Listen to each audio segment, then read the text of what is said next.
Phillips here, and today we're going to be making chords. You passed the Harmony 1 test, and you're ready now because you have knowledge of intervals and scales, and you've mastered it, so we are prepared to move on to the next one, or you can at least do it at a comfortable speed. So first, we're going to be making major and minor chords. They're the most basic chords we can really start with.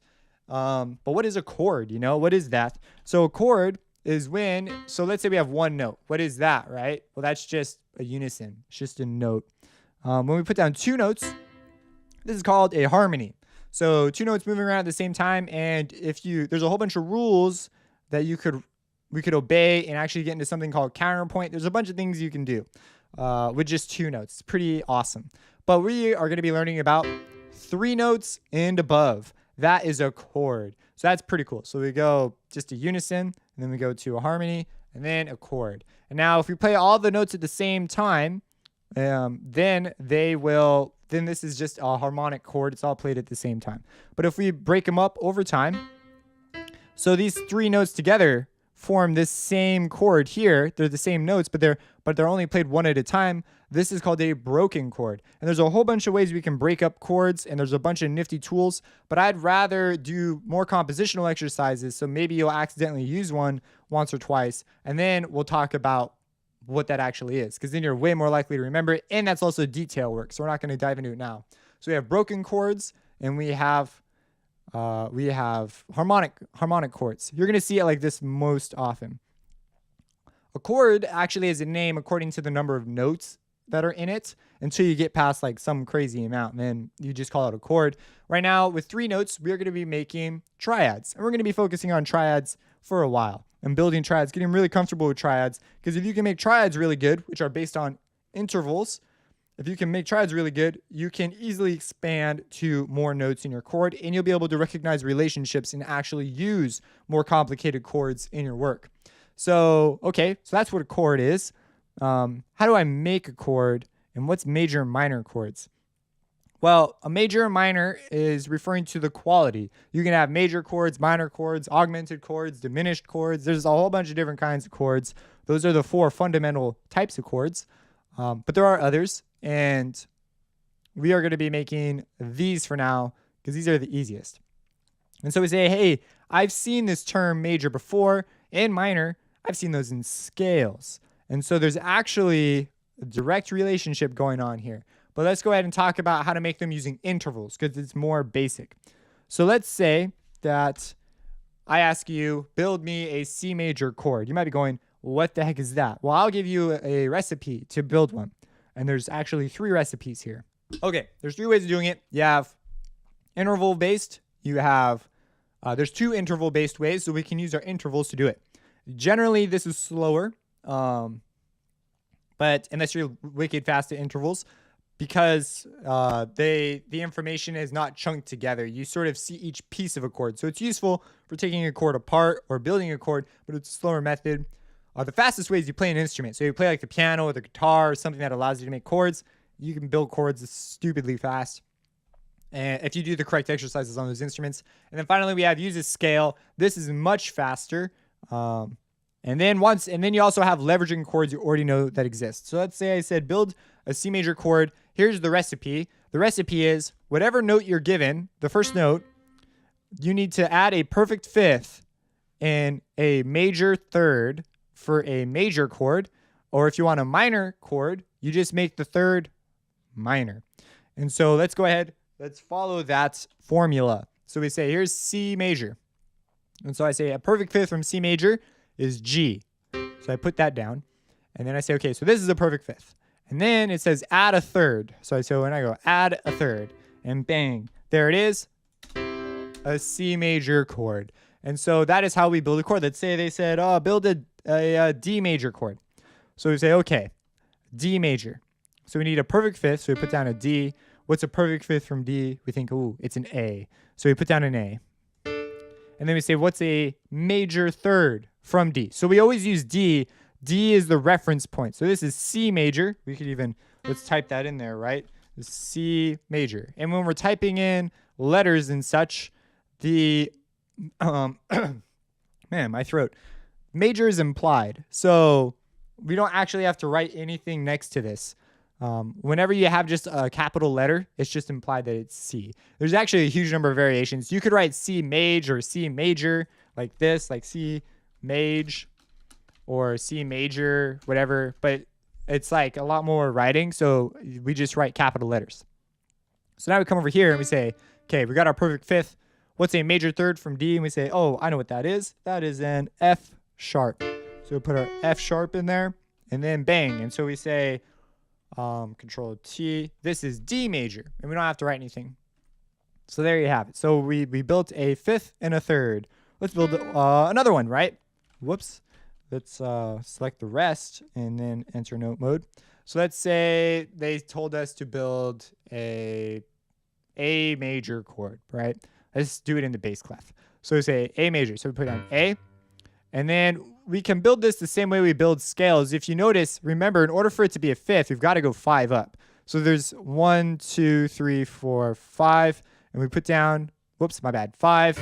Because we start on the 1, 1, 2, 3, 4, 5. See, I skipped a line. And then we put 1 in the middle at the 3. 1, 2, 3.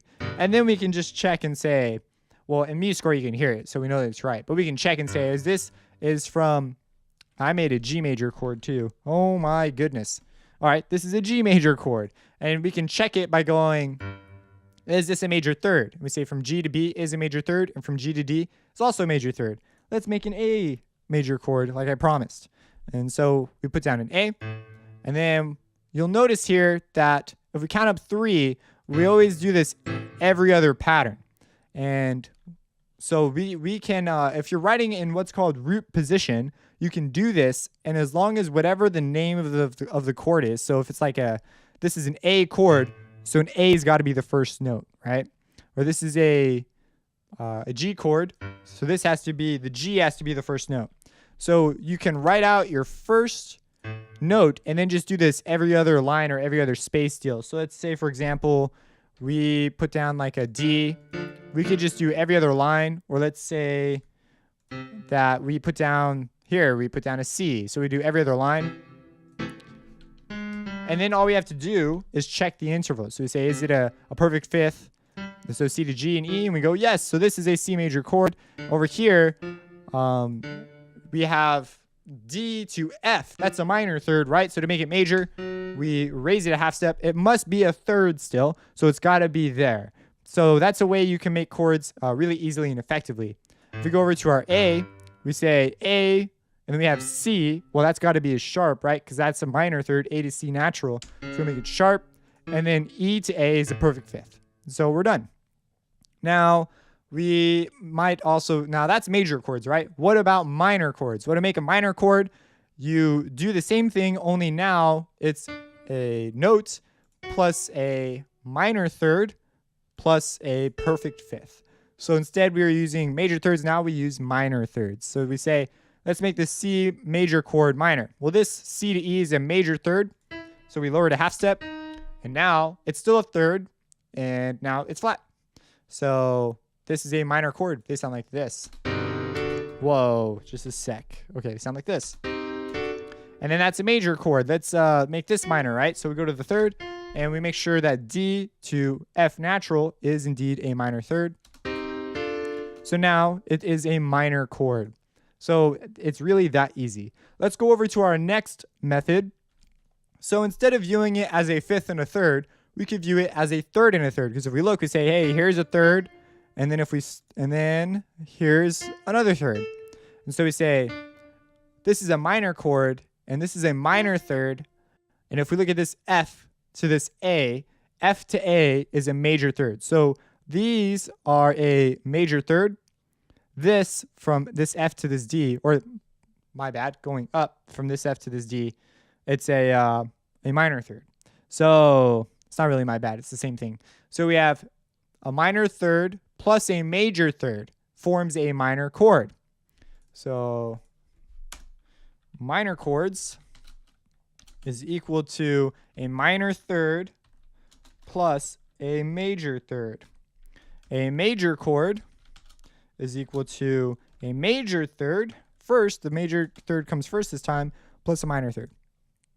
So if we put down our note, we say, okay, let's put down something different, a G. So we put down a G, and then we say, what's a minor third from G? If we're doing this method, we want to make a minor chord. We say, oh, it's B flat. So we put down a B flat. And then we say, what is a major third from B flat? And we say, oh, that's D. So now we're using this note to figure out what the next note should be.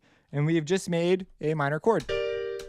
We could make another chord. We could make A minor. So we say A. And then we say, what's a minor third from A? That's C, natural. And what is a major third from C? And we go, oh, that's E. Now we made A minor. Let's make a major chord. Let's make a E flat major. So we have E flat, and we say, what is a major third from E flat? And we say, oh, that's G. And then we say, what is a minor third from G? We say, oh, that's B flat. And so we say, my bad. I already had a flat there because of this accidental. I was going to lower it.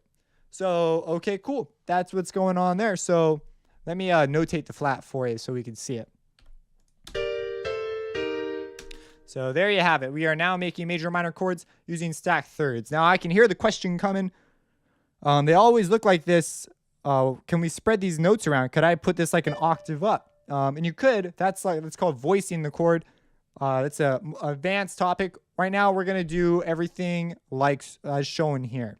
We'll get into moving the notes around and doing more advanced voicing and also inversions. So for example, what if you have the same notes, but now this G is up here? What's that called? Because it has the same notes, and that's actually an inversion. So it's the same chord, but a different inversion. So for now, we are going to be working in root position, and all that. What root position means is whatever the name of the chord is, that's the lowest note in the chord. So we say, oh, here's D. D is the lowest note. G is the lowest note in this chord. So it's a G chord. This is not always, well, anyways, that's what's going on there. I don't know what I was going to say there. So now we have use a scale. So this is our last one. So our scale, now we notice here that we have major and minor, right? And that sounds like, oh, major chords, minor chords. You can actually use scale degrees to do this. So for example, we could use, let's just use C major again because it's super easy to understand. So let's do C, and it's also incredibly easy to write quickly. Okay, so there's our scale, C major, and here's our 1. And so all you got to do to make a C major chord, if you know your scale is really good, we go, oh, well, the 1 in C major is C. So we put a C, and then we say it's going to be 1. Let me write in something. It's going to be 1 plus our third plus our fifth. And the third, so if we're making a major scale, a major chord, we need to use a major scale. If we're using a minor chord, we need to use a minor scale. And we notice we only go up to the fifth for now. So we actually don't need the whole scale. You can go up to the fifth and stop. You don't need to go any further. So all this other stuff up there is extra work. So we say, okay, 1. So if we're going to make a major chord, C major. So we go 1, 3, and 5. And so we just put those notes in, C and G, right? Because that's 1, 3, 5. Let's say, for example, we were going to make a D major scale. So we have our 2 sharps. We say, hey, 1, 3, 5. And so that's, oh, my piano's gone. Let me bring that up. So there you have it. So now we're using scales to do it. Now we could use minor keys. So for example, we could build a G minor scale. Let's do that. So we have G, whoops.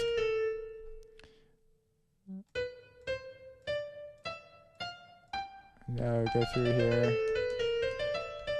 And then that should be flat too. Okay, so this is our G minor scale. Should not be a shock, should not be difficult for you to do. So now we just take the 1, 3, 5, and we will have a G minor chord. So we put a G, a B flat, and a D. And now we have a G minor chord. And so that's using the scale. So most people stick to intervals, especially later on. Things get kind of weird. And so you get used to thinking in intervals. But scales are used all the time for particular setups where they're just obviously a better way to go. And you'll begin to memorize some chords. That's what I recommend doing. Like for example, C minor, D major, all these things. Like if you just memorize them, you can use them as anchor points to quickly maneuver to other chords. It's kind of weird to talk about because you never really say it out loud. But as you begin to learn these things, you gain points of reference that allow you to jump to answers quickly. It's like math. You know your times tables. So if you know your times tables really good, you get to the point where you can use some times tables to figure out other ones quickly. Like let's say you don't know what 6 times 7 is, but you know what 7 times 7 is. So you do that and then you subtract 7 and then you have 6 times 7.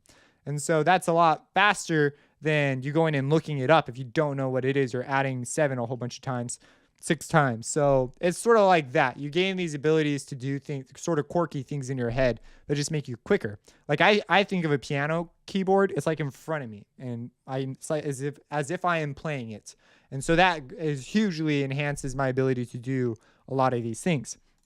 But you develop these tricks as you go. So if at first you're like, oh my gosh, all these things I got to think of, don't worry, you'll get better at it. So there'll be an exercise for this. But for now, just go ahead, digest this, get used to this, maybe try using it in the next track you're working on more deliberately. But those are the ways you can make major and minor chords. If you have any questions, let me know. Subscribe and have a blessed day.